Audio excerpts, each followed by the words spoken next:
अक्सर जब हम लोगों की स्टूडेंट लाइफ खत्म होती है तो उसके बाद आगे का जो करियर होता है वो हमें डिसाइड करना होता है कि क्या प्लान करें, कैसे प्लान करें कि सब कुछ स्मूथली चले। और यहीं पर जो है सबसे ज़्यादा दिमाग लगाने की ज़रूरत होती है इसी इनिशियल लेवल पर, यानी शुरुआत में ही। अगर हमने गलत शुरुआत कर दी तो उस दिशा में बहुत आगे बढ़ जाने के बाद वापस आने की गुंजाइश नहीं रहती है। इसीलिए ये वीडियो आपके सामने मैं लाने की कोशिश कर रहा हूँ, जिससे सभी पॉइंट ऑफ व्यू मैं अपने आपके सामने प्रस्तुत करूंगा कि कौन सा कार्य ऐसा है, नौकरी करनी हो या प्राइवेट या गवर्नमेंट की करनी हो, या फिर आपको हायर एजुकेशन की तरफ जाना चाहिए, यानी आईटीआई कंप्लीट हो गई तो आगे क्या करना चाहिए, इस पर मैं अपना ओपिनियन आपके सामने रखूंगा। अब आपको क्या करना है, इस वीडियो को देखना है और सावधानी पूर्वक देखिएगा, आगे पीछे भगाइएगा मत। बाकी वीडियोज आप भगाते हो कोई बात नहीं, बट इसको आप पूरा देख लीजिएगा। और फिर डिसीजन लेते समय आपको आंख बंद करके डिसीजन नहीं लेना है, आपको देखना है कि आप कौन से क्राइटेरिया में सही फिट होते हैं। और दूसरी चीज कि जब भी हम कभी डॉक्टर के पास इलाज करवाने जाते हैं तो हम लोग देखते हैं कि भाई हड्डी वाला डॉक्टर है तो उसे हड्डी की दवा ले, हड्डी में अगर कोई फ्रैक्चर है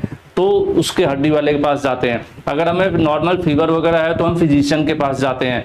इसी प्रकार से अगर कोई हमें ऑपरेशन वगैरह है इस तरह का तो उसके लिए अलग आंखों का सर्जन अलग होता है। तो इसी हिसाब से आपको भी ध्यान रखना है कि किसी से जब आप सजेशन ले रहे हो तो ध्यान रखें कि वो आईटीआई के क्षेत्र में आगे है कि नहीं। पता चला कि दूसरे क्षेत्र का व्यक्ति है या कुछ भी नहीं करता है और उससे आपने सजेशन लिया तो जरूर गलती होने के चांसेस रहेंगे। ठीक है, चलिए हम लोग शुरू करते हैं ये टॉपिक कि आईटीआई के बाद क्या क्या मौके हैं जहां पर हम आप आगे बढ़ सकते हैं।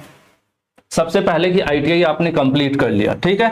आईटीआई कंप्लीट करने के बाद जो रोड मैप है वो क्या क्या है जो आपको ऑप्शंस आगे मिलते हैं। सबसे पहला जो ऑप्शन मिलता है वो जॉब का। किसका भाई? कि आप नौकरी करो। आईटीआई पास होने के बाद आप नौकरी कर सकते हो। सबसे पहला तो ये होता है। अब नौकरी में भी आपको दो ऑप्शन हो जाते हैं कि कौन सी नौकरी, प्राइवेट या फिर गवर्नमेंट, प्राइवेट जॉब या फिर गवर्नमेंट जॉब। अब यहाँ पर दो क्राइटेरिया हो जाता है नौकरी में। दूसरा हो जाता है अप्रेंटिसशिप, जिसका आपने सुना होगा कि आईटीआई पास करने के बाद बहुत से छात्र अप्रेंटिस करते हैं और एक एक करके हम सबके बारे में डिस्कस करेंगे। पहले मैं ऑप्शंस आपको बता रहा हूँ। पहला हमने जॉब के बारे में जान लिया। दूसरा क्या है? अप्रेंटिस। अप्रेंटिस जनरली 1 साल की ट्रेनिंग होती है, कुछ ट्रेड में 2 साल की भी होती है। इसमें हमें एक स्टाइपेंड मिलता है, कुछ अमाउंट मिलता है और उसके बाद एक सर्टिफिकेट मिलता है। फिर हमारा वहां उस कंपनी से क्लोजअप हो जाता है। फिर हमें आगे अपने करियर में जो करना है वो हम करते हैं। तीसरा ऑप्शन होता है हायर एजुकेशन। हायर एजुकेशन की तरफ जब आप बढ़ोगे तो यहाँ पर आप डिप्लोमा कर सकते हो, सीआईटीएस कर सकते हो। मेनली ये दो जो है हायर एजुकेशन आपके सामने देखने को मिलेंगे, खास करके आईटीआई पास करने के बाद। रिलेवेंट दो ही होते हैं जो सबसे पॉपुलर है, एक डिप्लोमा पॉलिटेक्निक और दूसरा सीआईटीएस। उसके बाद आता है एंटरप्रेन्योरशिप, यानी जो लास्ट ऑप्शन बचता है ये क्या है? व्यवसाय।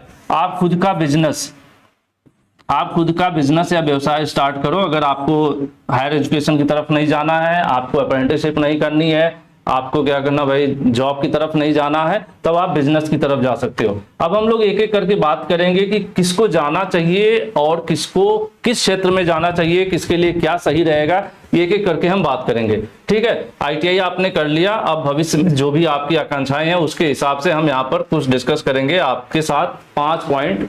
एक्चुअल में जॉब को हमने 2 रख लिया है, एक प्राइवेट जॉब और एक गवर्नमेंट जॉब। ठीक है, तो उसी के बारे में हम लोग डिस्कस करेंगे 1 बाय 1। सबसे पहले कि अप्रेंटिसशिप क्या है। ठीक है, सबसे पहले हम जानने की कोशिश करते हैं कि अप्रेंटिसशिप क्या है। उम्मीद करता हूं कि लेटर ज्यादा फॉन्ट अगर बारीक होगा दिखेगा, वैसे बाकी मैं आपको बोलकर समझाने की कोशिश करूंगा। ठीक है, तो जो अप्रेंटिसशिप की बात होती है कि अप्रेंटिसशिप होता क्या है, तो आईटीआई पास करने के बाद जब आप आईटीआई पास करते हो तो अप्रेंटिसशिप इंडिया एक पोर्टल है, एनएपीएस पोर्टल इसको कहते हैं, नेशनल अप्रेंटिसशिप प्रमोशन स्कीम। उसके तहत जो है भारत सरकार के पोर्टल है और लगभग ऑल इंडिया अप्रेंटिस कराया जाता है। अप्रेंटिस में आपको क्या होता है कि एक्सपीरियंस मिलता है, फैक्ट्रीज कंपनीज में रियल में काम करने का अनुभव मिलता है और जनरली 1 से 2 साल की होती है। 2 साल की जो होती है कुछ रेयर ट्रेड में होती है, रेयर कंडीशन में जनरली 1 साल की ही अप्रेंटिस होती है, 12 महीने का। अप्रेंटिस के दौरान आपको जनरली जो अमाउंट है वो कम मिलता है, 8 से 10 हजार के राउंड में रहता है। हालांकि बीच बीच में इंक्रीमेंट लगता रहता है तो ये अमाउंट वेरी कर सकता है, तो हम उसे 10 हजार प्लस माइनस 10% लेकर चल सकते हैं कि 10 हजार के आसपास आपको एक अमाउंट पर मंथ मिलता है। ये सैलरी नहीं होती, इसको स्टाइपेंड बोला जाता है। इसको ये बोला जाता है कि आप सीखते हैं, साथ में आपकी अर्निंग भी हो जाती है। तो अप्रेंटिस करते समय भी ध्यान देने वाली बात है कि अप्रेंटिस करें तो किस बेसिस पर करें, तो कुछ क्या फायदे हैं। देखिए भाई, खास करके अगर रेलवे की बात करें तो रेलवे ग्रुप डी में जो आईटीआई ITI पास बच्चे अप्रेंटिसशिप किए होते हैं और खास करके रेलवे से अप्रेंटिस किए हुए हैं। ये वक्त यहाँ पर थोड़ा सा ध्यान रखिएगा, अप्रेंटिस अगर आप कर रहे हैं और रेलवे की तैयारी कर रहे हैं, ग्रुप डी वगैरह में जाने का प्लान कर रहे हैं, तो आपको रेलवे से ही अप्रेंटिस करेंगे तो उसका बेनिफिट मिलेगा, कुछ परसेंटेज आपको वहां पर छूट मिल जाती है, एक्स्ट्रा बोनस नंबर मिल जाते हैं। तो ध्यान रखिए अगर आप अप्रेंटिस करने का प्लान कर रहे हैं। प्लस गवर्नमेंट सेक्टर की कुछ ऐसी वैकेंसीज आती हैं, सरकारी नौकरियां कुछ ऐसी आती हैं जिसमें अप्रेंटिस भी मांगा जाता है ITI पास होने के साथ साथ। बहुत सी नौकरियां ऐसे हैं जो डायरेक्टली ITI पास पर आती हैं, लेकिन बहुत सी नौकरियां ऐसी हैं जो ITI पास के साथ साथ अप्रेंटिस भी मांगती हैं। तो अप्रेंटिस का आपको कहाँ जरूरत पड़ने वाली है? एक तो रेलवे के ग्रुप डी के अगर आप एग्जाम में एक्स्ट्रा नंबर बोनस नंबर चाहते हैं तो रेलवे से अप्रेंटिसशिप कर लें। दूसरा, कुछ गवर्नमेंट जॉब की वैकेंसीज आती हैं, ठीक है, जिसमें क्या होता है, इनमें ITI के साथ साथ अप्रेंटिस भी मांग देता है। तो अगर आप अप्रेंटिस किए रहते हो तो यहां पर आपको फॉर्म भरने का मौका मिल जाता है, नहीं तो दिक्कत होती है। ठीक है, तो दो जगहें ऐसी होंगी जो अप्रेंटिस का आपको फायदा मिलेगा। और तीसरा क्या है जनरली कि अप्रेंटिस में आपको सीखने का, एक्चुअल में फैक्ट्री में कैसे काम होता है ये अनुभव लेने का फायदा मिल जाता है।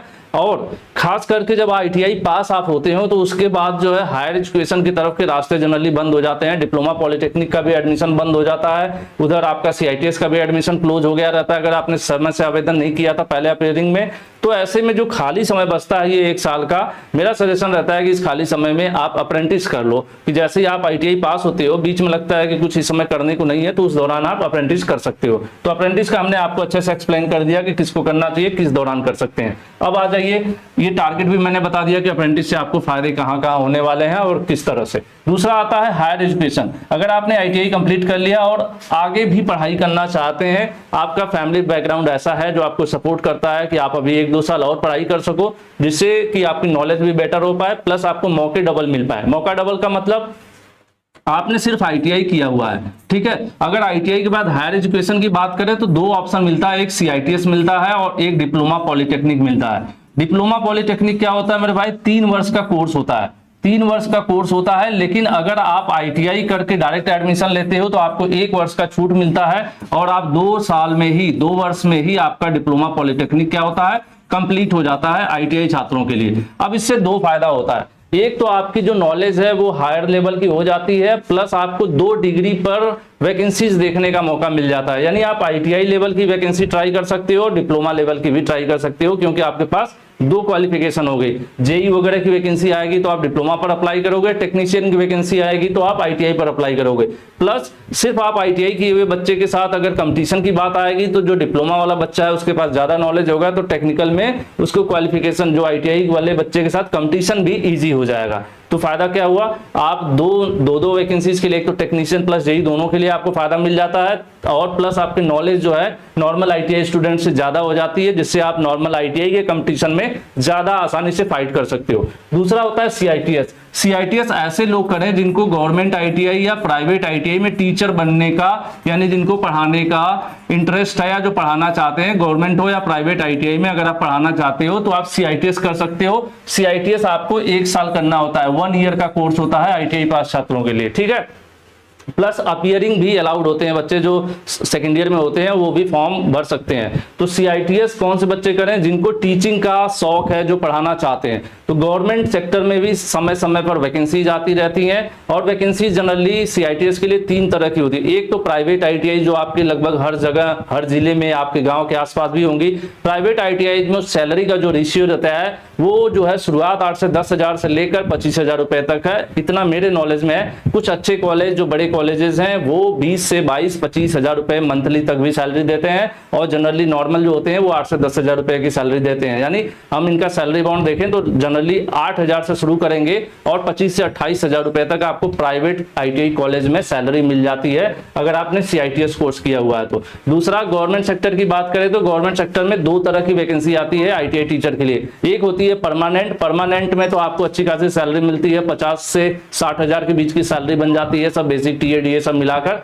लेकिन अगर यहीं पर बात करें कि अगर परमानेंट वैकेंसी नहीं आती है तो जो कॉन्ट्रैक्चुअल होते हैं, जिनको एडहॉक सिस्टम बोलते हैं, जो कॉन्ट्रैक्ट पर भी वैकेंसीज रखी जाती, टीचर्स रखे जाते हैं गवर्नमेंट ITI में, तो जनरली उनको 25 हजार के आसपास पर मंथ की सैलरी मिलती है। तो यहाँ पर आपको 3 ऑप्शन मिल जाता है। CITS करने के बाद प्राइवेट कॉलेज में पढ़ा सकते हैं, जो सैलरी मैंने आपको बता दी 8 हजार से 25 हजार तक की रेंज रहती है लगभग।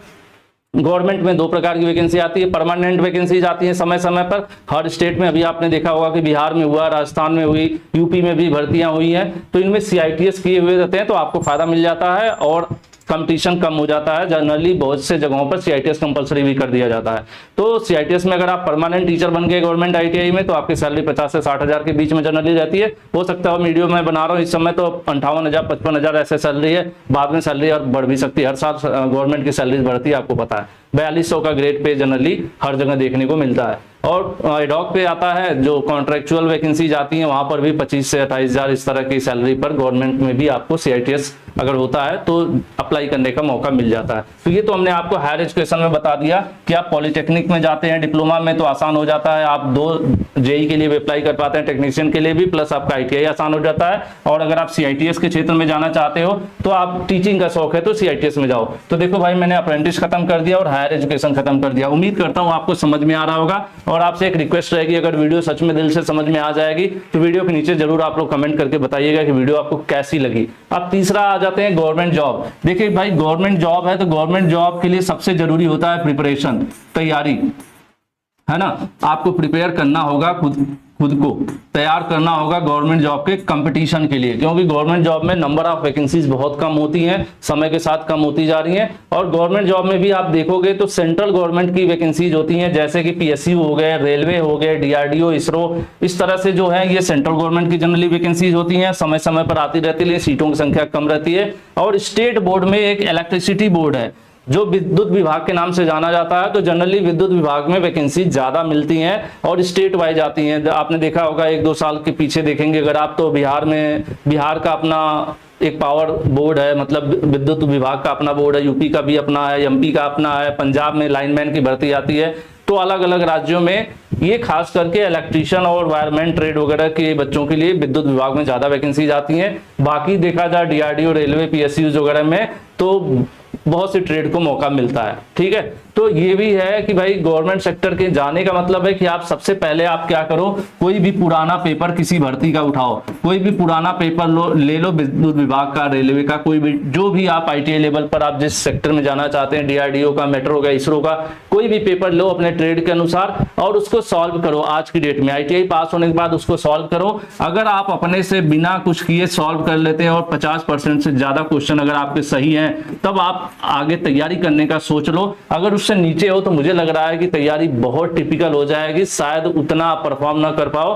तो इसीलिए गवर्नमेंट जॉब की तरफ अगर आपको जाना है तो आपको अपना लेवल चेक कर लेना है दोस्त, कि आप किस लेवल तक फाइट करते हो। ITI के रिजल्ट के हिसाब से मत देखना, क्योंकि ITI पास करना और ITI में 95-98% लाना आम बात है, क्योंकि क्वेश्चन रटे रटाए होते हैं और वही क्वेश्चन एग्जाम में आते हैं, हम ABCD मार देते हैं तो हमें लगता है कि 98% आ गया, 95% आ गया, 92% आ गया तो हम सब कर सकते हैं। नहीं, कर सकते हैं, नो डाउट, लेकिन आपको देखना है कि आपने क्या पूरी थ्योरी और पूरी तरह से स्ट्रांग है वो कैसे चेक कर सकते हो। पुराने वैकेंसीज का पेपर उठाओ, उसको सॉल्व करो और अपना लेवल चेक करो। अगर ठीक ठाक लेवल आपका है तब 1 साल अपनी तैयारी को दे सकते हो। आप किसी भी कोचिंग को ज्वाइन कर सकते हो जहां से आप कंपटीशन की तैयारी कर सकते हो। ठीक है, गवर्नमेंट जॉब के लिए भाई तैयारी आपको करनी पड़ेगी, क्योंकि इसमें बहुत ज्यादा कंपटीशन है। अब आ जाते हैं प्राइवेट सेक्टर की बात कर लेते हैं। तो प्राइवेट सेक्टर हम लास्ट इसको ऑप्शन लेकर चलते हैं, लास्ट से भी पहला एक ऑप्शन। प्राइवेट सेक्टर हम तब देखते हैं जब इधर ये सब करने का हमारा प्लान नहीं होता है और लास्ट में ये रहता है कि भाई अब मैं हायर एजुकेशन की तरफ नहीं जा सकता, मेरा फैमिली बैकग्राउंड इस तरह का नहीं है, या फिर मेरा इंटरेस्ट नहीं है पढ़ाई में, तो फिर मेरे को सिर्फ पैसे कमाने हैं, ITI मैंने कंप्लीट कर लिया है, तो आप प्राइवेट सेक्टर की तरफ जा सकते हो। प्राइवेट सेक्टर में आप देखोगे जगह जगह पर समय समय पर रोजगार मेला, कैंपस प्लेसमेंट लगते रहते हैं और प्राइवेट सेक्टर में भी परमानेंट वैकेंसी जनरली देखने को नहीं मिल रही है। पहले आपको अप्रेंटिस पर या फिर कॉन्ट्रैक्ट पर शुरू में एंट्री करनी पड़ेगी और 1 2 साल 3 साल का अनुभव लेना पड़ेगा, और धीरे धीरे जब आपका एक्सपीरियंस बढ़ेगा, नॉलेज बढ़ेगी, तो सैलरी भी बढ़ेगा और परमानेंट होने का चांस भी बढ़ेगा। तो प्राइवेट सेक्टर इस तरह से काम करता है मेरे भाई। ठीक है, इसमें जैसे बहुत सारे सेक्टर हैं, खास करके ऑटोमोबाइल वगैरह की बात कर लें या फिर इलेक्ट्रॉनिक्स की बात कर लें, जैसे या फिर इलेक्ट्रॉनिक्स में मोबाइल मैन्युफैक्चरिंग कंपनीज हैं, 2 व्हीलर कंपनीज हैं, 4 व्हीलर कंपनीज हैं, टाटा है, मारुति है, इस तरह की बड़ी कंपनीज में काम करने का मौका मिलता है। तो आपको एंट्री करनी चाहिए और धीरे धीरे एक्सपीरियंस बेसिस पर आपको अलग अलग जगहों पर मौके मिलते रहते हैं। तो ये सेक्टर्स हो गए। और जो मेरे तरफ से एक 5वां बचता है बिजनेस आपका, कि सेल्फ एम्प्लॉयमेंट। अगर आपको कुछ नहीं समझ में आता है तो बिजनेस की तरफ आप जा सकते हो। अगर अगर आपकी इच्छा है तो सेल्फ एम्प्लॉयमेंट की तरफ आप जा सकते हो। आप अपना कोई स्टोर खोल सकते हो, रिपेयरिंग सेंटर खोल सकते हो, सर्विस सेंटर खोल सकते हो, प्लस एक फ्री टेक्नीशियन के रूप में भी काम कर सकते हो। कई बार होता है आपकी अच्छी वायरिंग वगैरह सीख लिया है, आप अच्छी रिपेयरिंग सीख लिया, आप अच्छी वेल्डिंग जानते हो, तो आप अपना स्वयं का रोजगार भी कर सकते हो। ये भी बुरा नहीं है। आज के समय में सेल्फ एम्प्लॉयमेंट कहीं न कहीं बहुत ज्यादा मायने रखता है। आप धीरे धीरे जैसे जैसे आपका काम बढ़ता है वैसे वैसे पैसा बढ़ता है, जैसे जैसे ग्राहक बढ़ेंगे उसी हिसाब से आप इंफ्रास्ट्रक्चर बढ़ाओगे तो आप बिजनेस को भी बड़ा कर सकते हो। ठीक है, तो ये कुछ ऑप्शंस रहे। इसमें अब हम थोड़ा सा आ जाते हैं अप्रेंटिस की डिटेल की बात कर लें आप थोड़ा सा। तो अप्रेंटिस है क्या? नेशनल अप्रेंटिस स्कीम के तहत ये कराई जाती है। 8 से 12 हजार इसमें आपको मिलता है स्टाइपेंड हर महीने। और जब अप्रेंटिस आप कंप्लीट कर लेते हो तो आपको पास होने के बाद एक सर्टिफिकेट भी मिलता है अप्रेंटिस का, जो कि कहाँ बड़ी जो सरकारी नौकरियां हैं या कुछ कंपनियां हैं जिनकी वैकेंसी जब आती है तो क्या करते हैं वो सर्टिफिकेट मांग देते हैं अप्रेंटिसशिप का, प्लस रेलवे मांगता है ग्रुप डी में एक्स्ट्रा आपको वेटेज देता है। तो ये चीज मैंने ऑलरेडी आपको बता रखा है। तो अप्रेंटिस कौन से लोग करें समझ गए होंगे। अब आ जाते हैं हायर एजुकेशन। मैंने ऑलरेडी बता दिया कि डिप्लोमा पॉलिटेक्निक आप करना चाहो तो 3 वर्ष की बजाय आपको सिर्फ 2 साल में ही पॉलिटेक्निक करने को मिल जाता है। बाकी बेनिफिट क्या होता है, अगर आप आईटीआई के बाद डायरेक्ट बीटेक करना चाहो तो नहीं कर सकते हो। तो अगर आप पॉलिटेक्निक कर लोगे तो इसी तरह से बीटेक भी कर सकते हो। ठीक है, तो ये चीज हो गया। उसके अलावा सीआईटीएस भी मैंने आपको बता ही दिया कि सीआईटीएस क्या है। 1 साल का कोर्स होता है मेरे भाई। ये उनके लिए सही है जो टीचर बनना चाहते हैं, आईटीआई में टीचर बनना चाहते हैं, प्राइवेट हो, गवर्नमेंट हो, कॉन्ट्रेक्चुअल हो, तो सीआईटीएस कर सकते हैं। आगे बढ़ते हैं थोड़ा सा यहाँ पर गवर्नमेंट जॉब की तरफ अगर बात करें तो रेलवे की बात कर लें। इसमें लोको पायलट है, टेक्नीशियन वगैरह है, या और भी जो अलग अलग विभाग की जो वैकेंसीज आती हैं रेलवे में, उनमें आईटीआई की आप तैयारी कर सकते हो। पब्लिक सेक्टर में भेल है, डीआरडीओ है, इसरो है, एनटीपीसी है, ओएनजीसी है, आईओसीएल है, कोल इंडिया है, एचएएल वगैरह, इनमें वैकेंसीज आती रहती हैं। पीएसयूज में, स्टेट बोर्ड में अलग अलग जगहों के, जैसे आप देखोगे मैंने आपको बताया ना, अलग अलग स्टेट के पावर सेक्टर हैं, विद्युत विभाग है, जहां भर्तियां आती रहती हैं, उनकी तैयारी कर सकते हो। जनरली इसमें क्या होता है, आपको एनसीवीटी से आईटीआई मांग लेता है, रिटेन कंपटीशन होता है और कुछ जगहों पे स्किल टेस्ट होता है। पीएसयू में खास करके जो पीएसयू की पब्लिक सेक्टर वैकेंसीज यानी जो खास करके सेंट्रल गवर्नमेंट वाली जो वैकेंसीज हैं, इनमें क्या होता है कि सिर्फ कंपटीशन से नहीं, कंपटीशन आप निकालोगे उसके साथ में आपको स्किल टेस्ट भी क्वालिफाई करना पड़ता है। ठीक है, तो ये तो हो गया गवर्नमेंट जॉब वाला रास्ता। अब आगे बढ़ते हैं प्राइवेट सेक्टर की बात कर लेते हैं। जैसे टाटा मोटर हो गया, मारुति हो गया, एलएनटी हो गया, हैवेल्स, महिंद्रा, वोल्टास, ये सब क्या है, आईटीआई पास कैंडिडेट्स को हमेशा हायर करते रहते हैं। शुरुआत में जनरली कॉन्ट्रैक्ट पर रखते हैं, समय के साथ आपको जो है परमानेंट होने का भी मौका मिलता है। ठीक है, और इसमें पोजीशन क्या होती है, जैसे कुछ एक्स्ट्रा अगर आप सीखना चाहते हो तो आप सीएनसी मशीन ऑपरेटर का कोर्स वगैरह कर सकते हो। मैकेनिकल वाले जो बच्चे हैं, खास करके जैसे मैकेनिकल में फिटर है, मशीनिस्ट, टर्नर, इस तरह के जो बच्चे हैं, इनको सीएनसी मशीन ऑपरेटर वगैरह का काम कर लें तो अगर अच्छा सीख सकते हो कहीं से कोर्स वगैरह करके। और सीएनसी मशीन वगैरह का अगर आपको काम करने को मिल जाए फैक्ट्री कंपनीज में तो अभी स्कोप अच्छा है सीएनसी का। ठीक है, आपकी ग्रोथ कैसे होती है प्राइवेट सेक्टर में, शुरुआत में आप जूनियर लेवल पर लगते हो, धीरे धीरे काम करते हो, अनुभव होता है, सीनियर लेवल पर होते हो, फिर धीरे धीरे सुपरवाइजर बन जाते हो, फिर इंजीनियर तक और प्लांट मेंटेनेंस मैनेजर तक जाने का मौका मिलता है। प्राइवेट सेक्टर भी बुरा नहीं है, लेकिन इसमें मेहनत सबसे ज्यादा होती है। प्राइवेट सेक्टर में सबसे ज्यादा मेहनत होती है, ग्रोथ भी है, पैसे भी मिलते हैं, लेकिन बहुत ज्यादा मेहनत है, बहुत ज्यादा मेहनत है आपकी प्राइवेट सेक्टर में। ठीक है, अब उसके बाद भाई बहुत सारे आज के समय में देखा जाए कि बहुत तेजी से क्या बढ़ रहा है, तो इलेक्ट्रिक व्हीकल्स वाला सेक्टर तेजी से बढ़ रहा है, सोलर पावर प्लांट वाले सेक्टर तेजी से बढ़ रहे हैं। तो अगर आपको मौका मिलता है प्राइवेट सेक्टर में जाने का तो इस तरह से सोचें कि यार इलेक्ट्रिक व्हीकल वाले जो इलेक्ट्रिक गाड़ियां बना रही है कंपनियां, उनमें एंट्री लेने की कोशिश करिए, क्योंकि इनमें अभी आगे तगड़ा भविष्य दिख रहा है। या फिर आप सोलर में काम करने वाले क्षेत्र में जो कंपनीज हैं उसमें एंट्री लेने की कोशिश करें, क्योंकि इनका भी भविष्य आगे लंबा दिख रहा है। तो ये हो गई कुछ प्राइवेट सेक्टर की बातें। उसके बाद आ जाते हैं सैलरी ग्रोथ वगैरह की बात कर लें तो अप्रेंटिस में आपको 8 से 12 हजार पर मंथ के बीच में है, 9,000, 10,000, 11,000 कुछ भी हो सकता है, 8 से 12 के बीच में। जो गवर्नमेंट सेक्टर की अगर वैकेंसी हो जाती है तो ये 25 से 45, जनरली गवर्नमेंट सेक्टर में तो आप 50,000 रुपए मान के चलो, इससे कम की सैलरी कहाँ ही होती है। मतलब आईटीआई लेवल पर थोड़ी कम रहती है सैलरी। ठीक है, सिर्फ आईटीआई लेवल की बात करें तो आप ये जो रेंज दे रखा है 25 से 45 हजार के बीच की आपकी सैलरी हो जाती है। और प्राइवेट सेक्टर में शुरुआत आज के समय पर देखोगे तो 15 से 22 हजार रुपए पर मंथ के बीच की एंट्री एज अ फ्रेशर, नए लोगों को भी शुरुआत में 15 से 22 हजार रुपए के बीच की जो है सैलरी मिलने लग रही है, जो कि बढ़ती है समय के साथ 40 हजार या उससे ज्यादा भी हो सकती है। और ये कोई ऐसा मनगढ़ंत बात नहीं है, रियलिस्टिक है, सच में होता है, बढ़ती है सैलरी प्राइवेट सेक्टर में भी। ठीक है, बट मेहनत और डेडिकेशन और रेगुलरिटीज आपको चाहिए होती है यहाँ पर।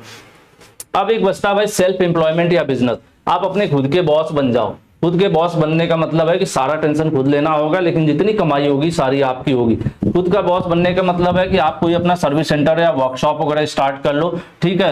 इलेक्ट्रिकल की रिपेयरिंग शॉप खोल सकते हो, मोटर बाइंडिंग या ऑटो का गैरेज कर सकते हो, फैब्रिकेटिंग वर्क कर सकते हो, एसी रिपेयरिंग सर्विस सेंटर खोल सकते हो। बैटरी से रिलेटेड आजकल आप देख रहे हो कि हर घर में गाड़ी हो, मोटर हो, इन्वर्टर हो, ऐसी कोई जगह नहीं कि जहां पर बैटरी का काम ना होता हो। तो इस क्षेत्र में भीड़ भी बहुत है लेकिन मौके भी बहुत है ना। तो बैटरी के क्षेत्र में एंट्री कर सकते हैं इलेक्ट्रिशियन वाले खास करके, या कोई फर्क नहीं पड़ता, आप किसी भी ट्रेड से हो, बिजनेस आप किसी भी ट्रेड में कर सकते हो। कहीं भी जाओ, नई चीजों को सीखो और उस क्षेत्र में एंट्री मार सकते हो। और जगह जगह पर क्या होता है कि गवर्नमेंट द्वारा अलग अलग नाम से लोन भी आपको मिल जाता है ना।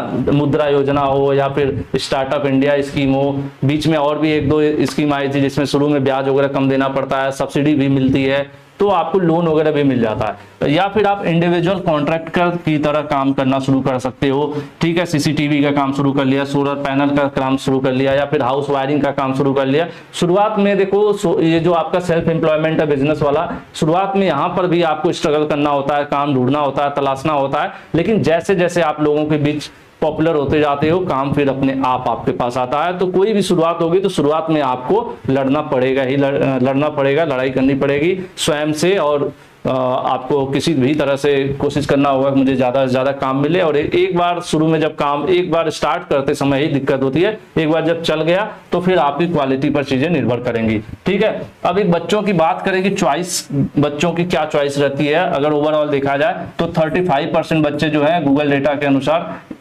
35% बच्चे गवर्नमेंट जॉब को प्रीफर करते हैं। उसके बाद 30% जो बच्चे हैं वो प्राइवेट सेक्टर की प्रीफर करते हैं। अप्रेंटिसशिप करने वाले बच्चे लगभग 20% हैं। और CITS डिप्लोमा हायर एजुकेशन की बात करें तो 10% बच्चे चॉइस रखते हैं हायर एजुकेशन की बात करें तो। और सेल्फ एम्प्लॉयमेंट अपना बिजनेस करने वाले बच्चों की संख्या 5% है। तो सबसे कम कंपटीशन इधर ही है, स्वरोजगार की तरफ। तो अगर संभव है, आपको लगता है, तो स्वरोजगार यानी सेल्फ एम्प्लॉयमेंट जो है वो भी बुरा नहीं है।